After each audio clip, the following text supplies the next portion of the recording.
लूका रचित सुसमाचार दूसरा अध्याय। उन दिनों में अगस्तुस कैसर की ओर से आज्ञा निकली कि सारे जगत के लोगों के नाम लिखे जाएं।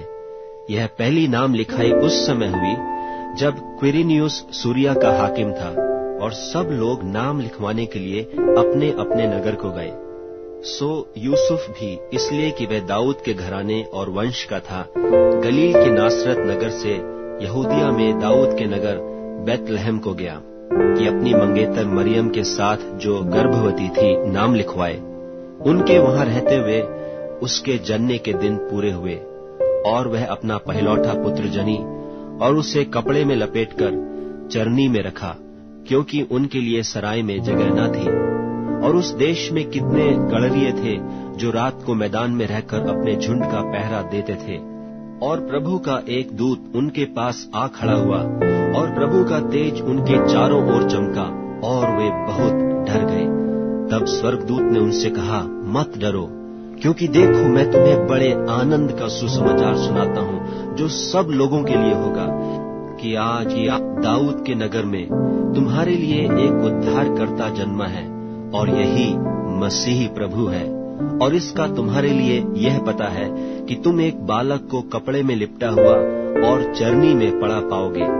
तब एकाएक उस स्वर्गदूत के साथ स्वर्गदूतों का दल परमेश्वर की स्तुति करते हुए और यह कहते दिखाई दिया कि आकाश में परमेश्वर की महिमा, और पृथ्वी पर उन मनुष्यों में जिनसे वह प्रसन्न है शांति हो।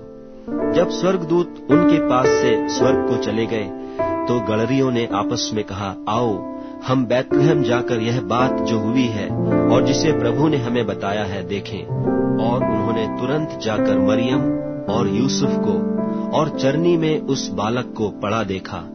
इन्हें देखकर उन्होंने वह बात जो इस बालक के विषय में उनसे कही गई थी प्रकट की। और सब सुनने वालों ने उन बातों से जो गड़रियों ने उनसे कही आश्चर्य किया, परंतु मरियम ये सब बातें अपने मन में रखकर सोचती रही।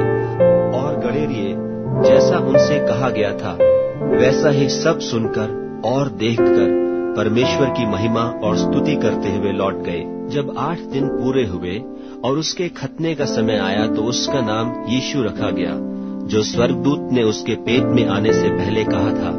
और जब मूसा की व्यवस्था के अनुसार उनके शुद्ध होने के दिन पूरे हुए, तो वे उसे यरूशलेम में ले गए कि प्रभु के सामने लाएं, जैसा कि प्रभु की व्यवस्था में लिखा है कि हर एक पहिलौठा प्रभु के लिए पवित्र ठहरेगा। और प्रभु की व्यवस्था के वचन के अनुसार पंडुकों का एक जोड़ा या कबूतर के 2 बच्चे लाकर बलिदान करें। और देखो, यरूशलेम में शमौन नाम एक मनुष्य था, और वह मनुष्य धर्मी और भक्त था, और इस्राएल की शांति की बात जो रहा था, और पवित्र आत्मा उस पर था। और पवित्र आत्मा से उसको चेतावनी हुई थी कि जब तक तू प्रभु के मसीह को देख न लेगा, तब तक मृत्यु को न देखेगा। और वह आत्मा के सिखाने से मंदिर में आया, और जब माता पिता उस बालक यीशु को भीतर लाए कि उसके लिए व्यवस्था की रीति के अनुसार करें, तो उसने उसे अपनी गोद में लिया और परमेश्वर का धन्यवाद करके कहा, हे स्वामी, अब तू अपने दास को अपने वचन के अनुसार शांति से विदा करता है, क्योंकि मेरी आंखों ने तेरे उद्धार को देख लिया है, जिसे तूने सब देशों के लोगों के सामने तैयार किया है, कि वह अन्य जातियों को प्रकाश देने के लिए ज्योति और तेरे निज लोग इस्राएल की महिमा हो। और उसका पिता और उसकी माता इन बातों से जो उसके विषय में कही जाती थीं आश्चर्य करते थे। तब शमौन ने उनको आशीष देकर उसकी माता मरियम से कहा, देख, वह तो इस्राएल में बहुतों के गिरने और उठने के लिए और एक ऐसा चिन्ह होने के लिए ठहराया गया है, जिसके विरोध में बातें की जाएंगी, वरन तेरा प्राण भी तलवार से वार पार छिद जाएगा। इससे बहुत हृदयों के विचार प्रकट होंगे। और आशेर के गोत्र में से हन्ना नाम फनुएल की बेटी एक भविष्यद्वक्तिन थी। वह बहुत बूढ़ी थी और ब्याह होने के बाद 7 वर्ष अपने पति के साथ रह पाई थी। वह 84 वर्ष से विधवा थी और मंदिर को नहीं छोड़ती थी, पर उपवास और प्रार्थना कर करके रात दिन उपासना किया करती थी। और वह उस घड़ी वहां आकर प्रभु का धन्यवाद करने लगी और उन सबों से जो यरूशलेम के छुटकारे की बाट जोहते थे उसके विषय में बातें करने लगी। और जब वे प्रभु की व्यवस्था के अनुसार सब कुछ निपटा चुके तो गलील में अपने नगर नासरत को फिर चले गए। और बालक बढ़ता और बलवंत होता और बुद्धि से परिपूर्ण होता गया और परमेश्वर का अनुग्रह उस पर था। उसके माता पिता प्रतिवर्ष फसह के पर्व में यरूशलेम को जाया करते थे। जब वह 12 वर्ष का हुआ तो वे पर्व की रीति के अनुसार यरूशलेम को गए।